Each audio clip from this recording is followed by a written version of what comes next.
নমস্কার, আমি বন্দনা। আমার কিচেনে আপনাদের সবাইকে স্বাগত জানাই। আবারও এসে হাজির হয়েছি চিংড়ি মাছ দিয়ে মানকচু ঝোলের একটি রেসিপি নিয়ে। দেখে নেওয়া যাক আজকের এই রেসিপিটি।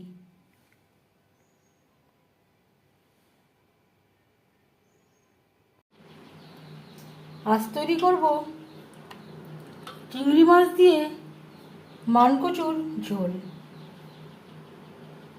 সবার প্রথমে চিংড়ি মাছ ভেজে নেব।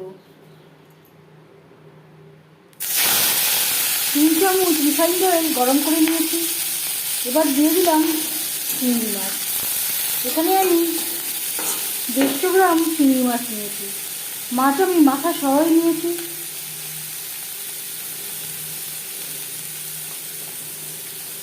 খোসা ছাড়িয়ে নেওয়ার পর পরিষ্কার করে ধুয়ে নিয়েছি।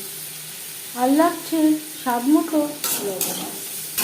লবণ হলুদ দিয়ে মাছ ভেজে নেব।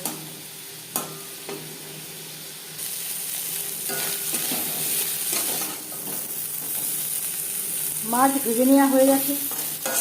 একটা পাশে উঠিয়ে নেব।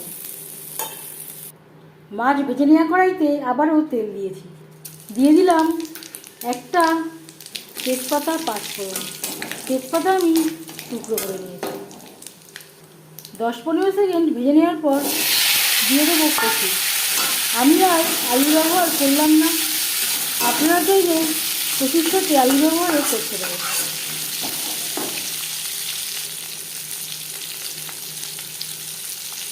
স্বাদ মতো লবণ, পরিমাণ মতো হলুদের গুঁড়ো।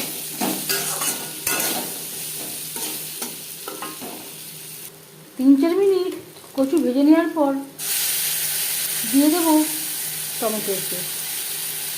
এখানে আমি 4 চামচ মতো অ্যাড করলাম। আর লাগছে 1 চামচ আদা ও কাঁচা লঙ্কার পেস্ট।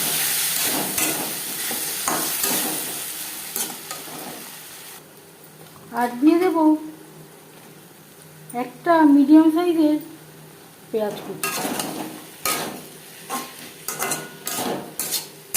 পেঁয়াজ আরও আগে দেওয়া উচিত ছিল,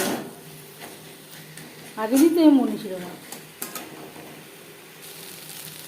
আর লাগছে অর্ধেকটা রসুন। রসুন আমি থেতো করে দিয়েছি।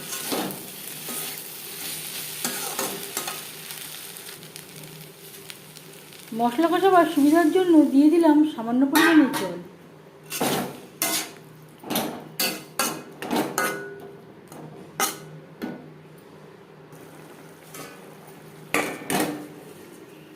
গ্যাসের ফ্লেমটাকে লোতে করে দেবো। 4-5 মিনিটের জন্য ঢেকে দেবো। এর মাঝে আমি 1-2 বার নাড়াচাড়া করে দিয়েছি।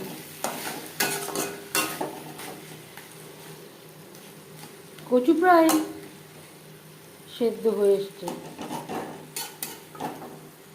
এই পর্যায়ে দিয়ে দেবো 1 চামচ ভাজা মশলা। এখানে রয়েছে ধনে, জিরে, গোলমরিচ, তেজপাতা, শুকনো লঙ্কা। গ্যাসের ফ্লেমটাকে হাইতে করে দেব।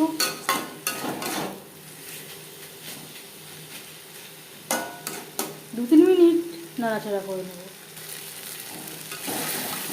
2-3 মিনিট নাড়াচাড়া করে নেওয়ার পর দিয়ে দেব জল। জল কতটা অ্যাড করবেন সেটা সম্পূর্ণ নির্ভর করছে আপনার উপর।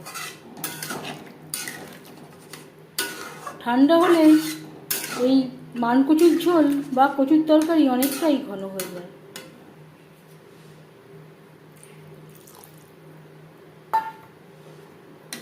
চার 5 মিনিট গ্রেভি বেশ ভালো করে ফুটিয়ে নেব।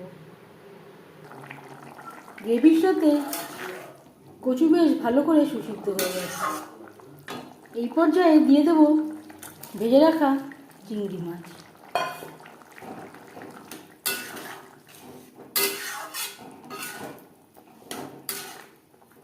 আরও 3-4 মিনিট রান্না করব। আরও 3-4 মিনিট রান্না করে নেওয়ার পর গ্যাসের ফ্লেমটা বন্ধ করে দেব। 5 মিনিট ঢেকে স্ট্যান্ডিং টাইমে রাখবো। মানকচু দিয়ে চিংড়ি মাছের ঝোল রেডি সার্ভ করার জন্য। এই রেসিপিটি কেমন লাগলো অবশ্যই জানাবেন কমেন্টের মাধ্যমে।